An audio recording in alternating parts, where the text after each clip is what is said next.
Halo, perkenalkan kami dari kelompok 2 dan pada hari ini kami akan menjelaskan mengenai analisis multi aspek saham TKIM, Indru dan juga INKP.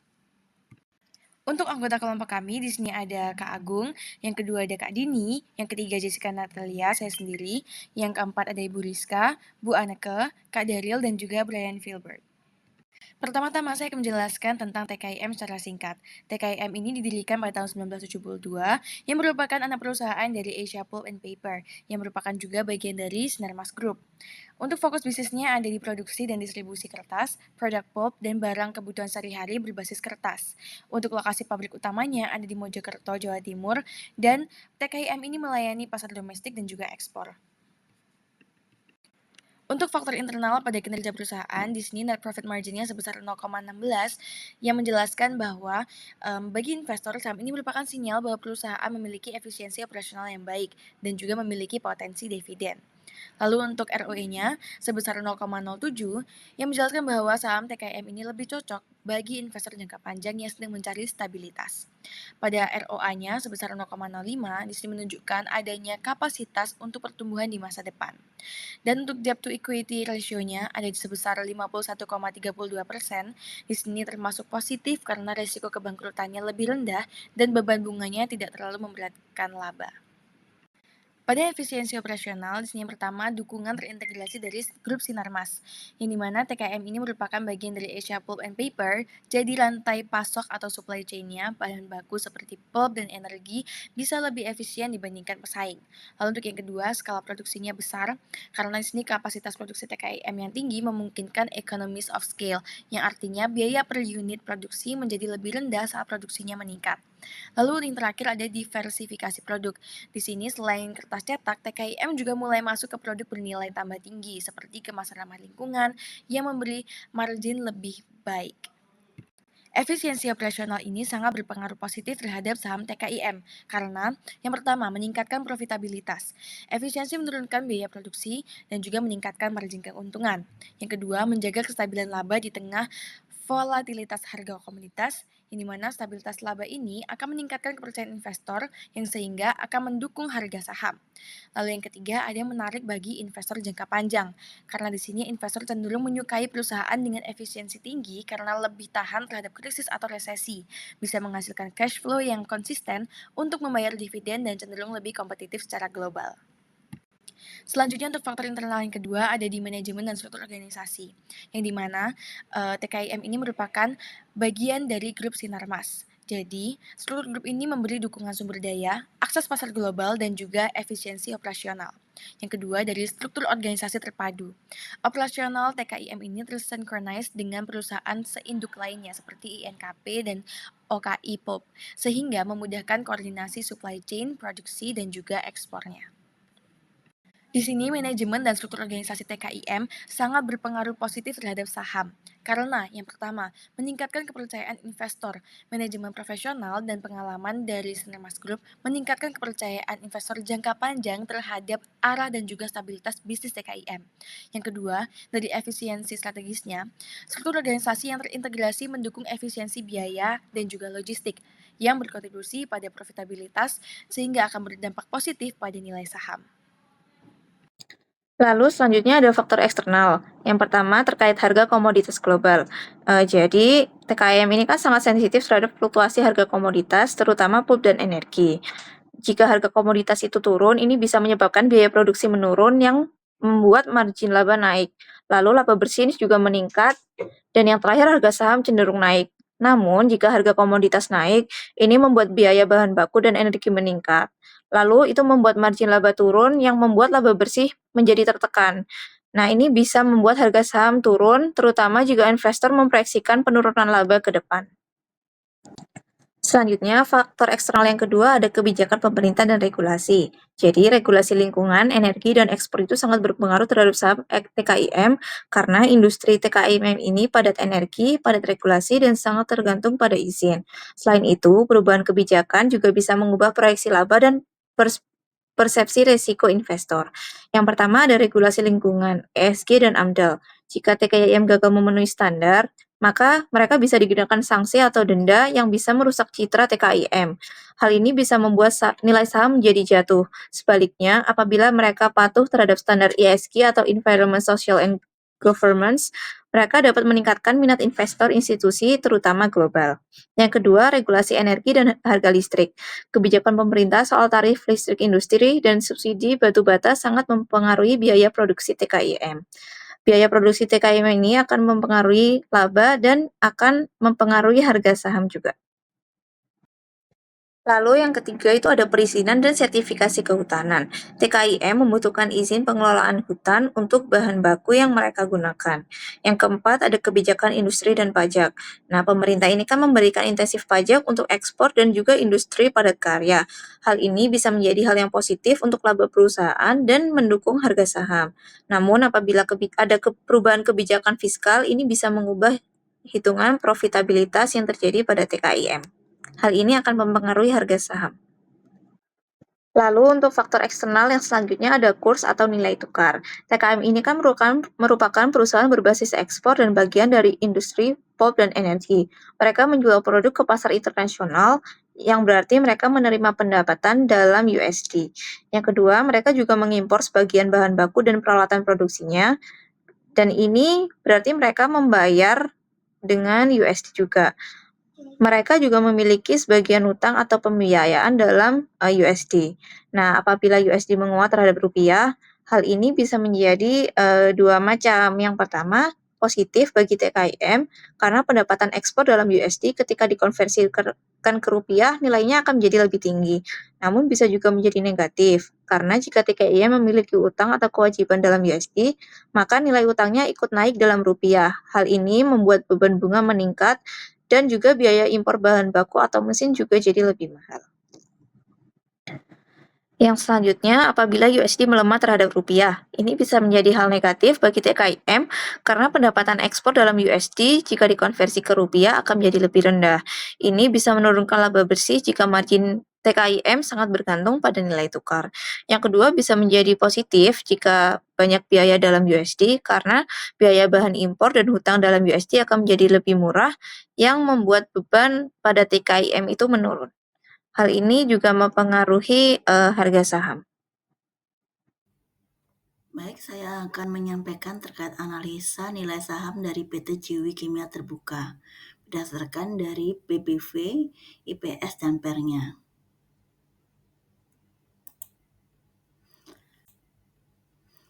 Untuk data analisa value ini kami ambil dari laporan keuangan, laporan laba rugi dari PT Ciwi Kimia dari mulai tahun 2020 sampai dengan 2023, di mana kita di sini bisa melihat bahwasanya nilai PBV dari TKIM dari tahun 2020 sampai tahun 2023 ini nilainya cenderung mengalami penurunan. Nilai terbesarnya untuk PBV-nya ada di tahun 2020. Sedangkan untuk IPS-nya sendiri dan juga PER-nya sendiri juga angkanya ini relatif tidak sama untuk dari per tahunnya.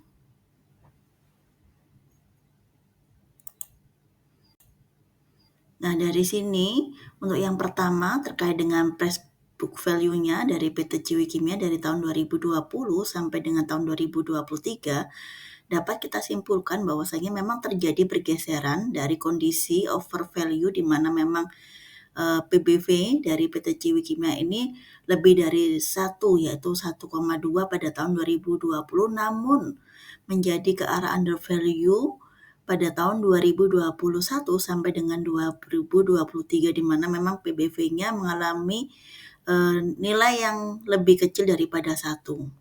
Sedangkan kalau kita lihat dari perspektif value investing, saham yang dinilai ada yang nilainya ada di bawah nilai bukunya atau PBV-nya kurang dari 1, ini menunjukkan adanya potensi peluang karena investor bisa memperoleh aset perusahaan dengan harga yang relatif murah dibandingkan dengan nilai realnya.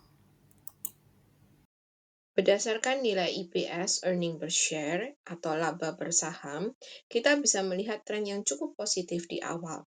Di tahun 2021 dan 2022 menunjukkan peningkatan, yang artinya perusahaan berhasil mendorong kinerja labanya.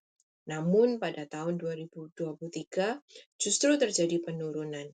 Ini patut diwaspadai karena penurunan IPS bisa menandakan adanya tekanan dari biaya produksi, melemahnya penjualan, atau dampak dari kondisi eksternal lainnya yang menekan profitabilitas. Berdasarkan nilai PER, Price Earning Ratio, pada tahun 2021 dan 2022, PER TKIM terbilang rendah. Ini jadi peluang menarik bagi investor karena menunjukkan bahwa sahamnya tergolong murah dibandingkan dengan laba yang dihasilkan. Tapi di tahun 2023, PER justru naik, bukan karena harga sahamnya naik, tapi karena laba perusahaan turun. Ini berarti valuasinya terlihat mahal, padahal kinerjanya sedang melemah. Jadi perusahaan perlu menanggapi hal ini dengan strategi yang tepat. Dari data analisa value, bila kita bandingkan TKIM dengan dua pemain lain di industri, yaitu INKP ataupun Indro, terlihat secara valuasi ketiganya berada di kisaran under value. Tapi secara kualitas dan kekuatan fundamental, INKP tampil lebih unggul, baik dari sisi efisiensi maupun profitabilitas. Sementara TKIM masih punya potensi, tetapi perlu perbaikan agar tidak tertinggal. Jadi secara keseluruhan, nilai saham TKIM masih cukup menarik, tapi keberlanjutan laba dan penguatan fundamental akan menjadi kunci utama ke depan. Rekomendasi harga wajar untuk perusahaan Indro, di mana kita tahu bahwa laba Indro masih rugi, sehingga kami menggunakan perhitungan yaitu BVPS, yang dimana total ekuitas dibagi jumlah saham beredar. Dan untuk total ekuitas itu ada 1.851.869.580.000 dibagi jumlah saham beredar ada 1.388.883.283 lembar, di mana didapatkan yaitu Rp1.333 per sahamnya. Untuk estimasi harga wajar menggunakan BVPS dikali PBV industri. Yang harga wajar konservatifnya yaitu 1.333 dikali 0,7 didapatkan Rp933 untuk harga wajar konservatif.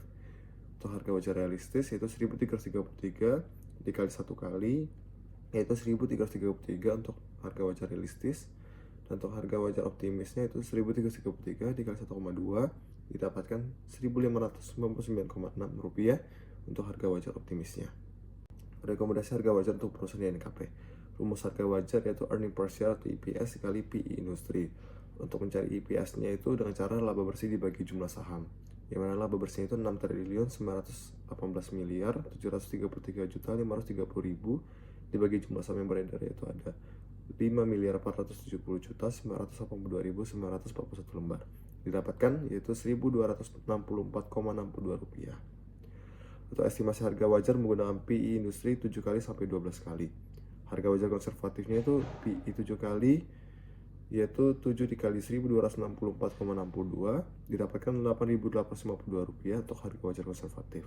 Untuk harga wajar realistis itu PE 10 kali yaitu 10 dikali 1.264,62 didapatkan Rp12.646 untuk harga wajar realistisnya.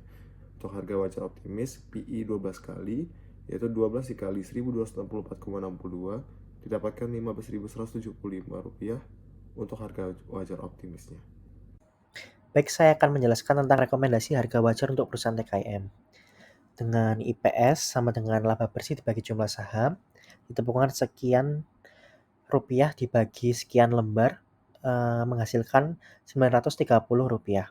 Nah, untuk penghitungan estimasi harga wajar menggunakan PE industri 7 kali sampai 12 kali, ditemukan harga wajar konservatif yaitu Rp6.510, harga wajar realistis Rp9.300, dan harga wajar optimis Rp11.160. Nah, diketahui bahwa harga perusahaan TKIM sendiri di Bursa Efek Indonesia senilai Rp5.750. Ini merupakan saham yang dinilai under value, dan dilihat jika dengan harga wajar optimis, maka bisa mengalami kenaikan hampir 2 kali lipat, maka perusahaan TKIM ini sangat cocok untuk dilakukan investasi. Setelah melakukan analisis menyeluruh, jawaban saya adalah ya, saya akan membeli saham TKIM, khususnya untuk tujuan investasi jangka menengah hingga panjang. Keputusan ini dilandasi oleh kekuatan fundamental, efisiensi operasional, dan posisi strategis perusahaan di industri pulp dan kertas. Alasan pertama saya memilih saham TKIM adalah dari sisi kinerja keuangan. Secara finansial, TKIM menunjukkan stabilitas. Net profit margin perusahaan berada di angka 16%, artinya TKIM cukup efisien menghasilkan laba dari penjualannya. ROE sebesar 7% dan ROA sebesar 5% menunjukkan pengelolaan modal dan aset yang baik. Selain itu, DER berada di 51%, yang berarti tingkat utang perusahaan masih sangat terkendali. Yang lebih penting, arus kas dari operasional tetap positif, tanda bahwa bisnis utama sangat sehat. Alasan yang kedua adalah dari segi efisiensi operasional TKIM. TKIM memiliki keunggulan operasional yang kuat. Didukung oleh grup Sinarmas, perusahaan memiliki akses bahan baku dan energi secara terintegrasi. Produksinya berskala besar sehingga bisa menurunkan biaya per unit. Produk mereka juga mulai masuk ke segmen bernilai tinggi seperti kemasan ramah lingkungan yang memberikan margin lebih besar. Alasan ketiga ialah manajemen dan struktur organisasi. TKIM merupakan bagian dari Asia Pulp and Paper yang tergabung dalam Sinarmas Group. Struktur manajemen dan organisasinya sangat terintegrasi dengan perusahaan sejenis seperti INKP, sehingga koordinasi logistik, produksi, dan ekspor menjadi sangat efisien. Dukungan ini meningkatkan kepercayaan investor terhadap stabilitas jangka panjang perusahaan. Alasan terakhir adalah posisi kompetitif dari TKIM. Jika dibandingkan dengan pesaingnya seperti INKP, ALDO, INRO, TKIM menempati posisi sangat kompetitif. Laba bersihnya memang turun di tahun 2023, namun masih mencatat margin bersih tertinggi, yaitu 16%. TKIM juga masuk dalam indeks saham high growth dan punya efisiensi rasio yang baik, seperti perputaran modal kerja yang tinggi. Saham TKIM memang sangat menggoda, namun tentu saja ada risiko yang perlu diperhatikan. Pertama, laba bersih tahun 2023 menurun sangat signifikan, hingga 63%. Kedua, TKIM sangat bergantung pada ekspor dan nilai tukar rupiah terhadap US dollar. Ketiga, harga bahan baku seperti pulp dan energi sangat fluktuatif. Dan terakhir, perubahan regulasi seperti tarif listrik, kebijakan dari ESG bisa berdampak pada biaya operasional. Kesimpulannya, TKIM tetap menjadi saham yang layak dibeli, khususnya untuk investor yang mencari stabilitas dan potensi dividen.